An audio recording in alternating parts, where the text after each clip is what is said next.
Welcome to 108 news Telugu. బులెటిన్స్లో ముందుగా headlines. Pocharam ఇంటి ముందు బీఆర్ఎస్ నేతల ఆందోళన, పరిస్థితి ఉద్రిక్తం, బీఆర్ఎస్ నాయకులు అరెస్ట్.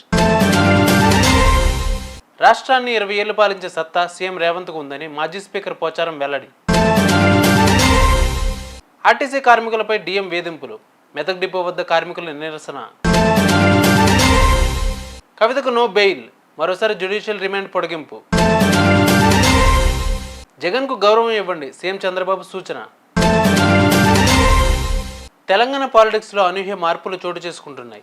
మాజీ స్పీకర్ బాన్సువాడ ఎమ్మెల్యే పోచారం శ్రీనివాస్ రెడ్డి ఇంటికి శుక్రవారం ఉదయం సీఎం రేవంత్ రెడ్డి వెళ్లారు. రాష్ట్ర అభివృద్ధిలో భాగస్వాములు అయ్యేందుకు కాంగ్రెస్ పార్టీలో చేరాలని పోచారంను ఆయన ఆహ్వానించారు.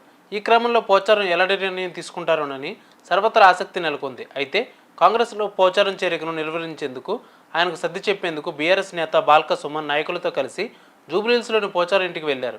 ఈ క్రమంలో వారి ఇంట్లోకి వెళ్లనివ్వకుండా పోలీసులు అడ్డుకున్నారు. దీంతో బీఆర్ఎస్ నేతలు పోచారంకు వ్యతిరేకంగా నినాదాలు చేశారు.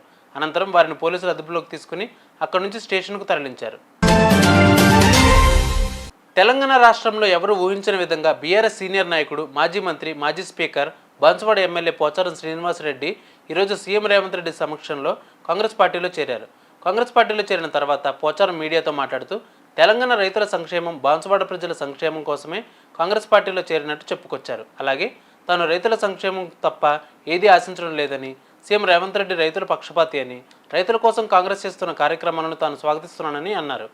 రాష్ట్రంలో పలు సమస్యలను అధిగమిస్తూ సీఎం రేవంత్ ముందుకెళ్తున్నారని, తెలంగాణ రాష్ట్రాన్ని 20 ఏళ్లు పాలించే సత్తా రేవంత్ రెడ్డికి ఉందని ఆయన అన్నారు. అలాగే సుదీర్ఘకాలం తర్వాత తిరిగి సొంత గూటికి రావడం ఆనందంగా ఉందని పోచారం శ్రీనివాసరెడ్డి తెలిపారు. ఆర్టీసీ కార్మికుల పని ఒత్తిడిపై ఆందోళనకు దిగారు. రెస్ట్ లేని పని వల్ల అనారోగ్యం బారిన పడిన కనికరం లేకుండా పనిచేస్తున్నారని ఆగ్రహించిన కార్మికులు విధులు బహిష్కరించి మరీ ఆందోళన చేపట్టిన ఘటన మెదక్ ఆర్టీసీ డిపోలో శుక్రవారం నెలకొంది. ఆర్టీసీ డ్రైవర్లపై Medak depot manager Sudha CI వేధింపులకు గురిచేస్తున్నారని ఆరోపిస్తూ మెదక్ డిపో ముందు 60 మంది డ్రైవర్లు స్వచ్ఛందంగా విధులు బహిష్కరించి మరీ శాంతియుతంగా నిరసన చేపట్టారు.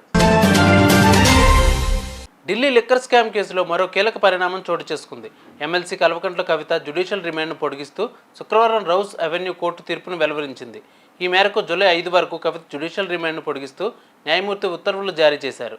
ఢిల్లీ లిక్కర్ స్కామ్ కేసులో మార్చి 15న అరెస్ట్ అయిన కవిత ప్రస్తుతం తిహార్ జైల్లో ఉన్నారు. అయితే ఆమె జ్యుడిషియల్ రిమాండ్ నేటితో ముగియనుండడంతో మరోసారి పొడిగిస్తూ రౌస్ అవెన్యూ కోర్టు న్యాయమూర్తి తీర్పునిచ్చారు. ఈ క్రమంలో కవిత జూలై 5 వరకు తిహార్ జైల్లోనే ఉండాల్సి ఉంటుంది. మాజీ సీఎం జగన్ వాహనాన్ని అసెంబ్లీ ప్రాంగణం లోపలికి అనుమతించాలని చంద్రబాబు నాయుడు అధికారులను ఆదేశించారు. ప్రతిపక్ష నేత హోదా దక్కకపోవడంతో జగన్ గేటు బయటే కారు దిగి అసెంబ్లీ లోపలికి రావాల్సిన పరిస్థితి ఏర్పడింది. దీంతో సీఎం ఈ నిర్ణయం తీసుకున్నారు. అటు ప్రతిపక్షం విషయంలో సభ్యులు హుందాగా వ్యవహరించాలని ఎమ్మెల్యేలకు సీఎం సూచించారు. చిన్న చిన్న అంశాలను రాజకీయం చేయవద్దని, రాగద్వేషాలకు తావు ఇవ్వద్దని టీడీపీ సహచరులకు బాబు తెలిపారు.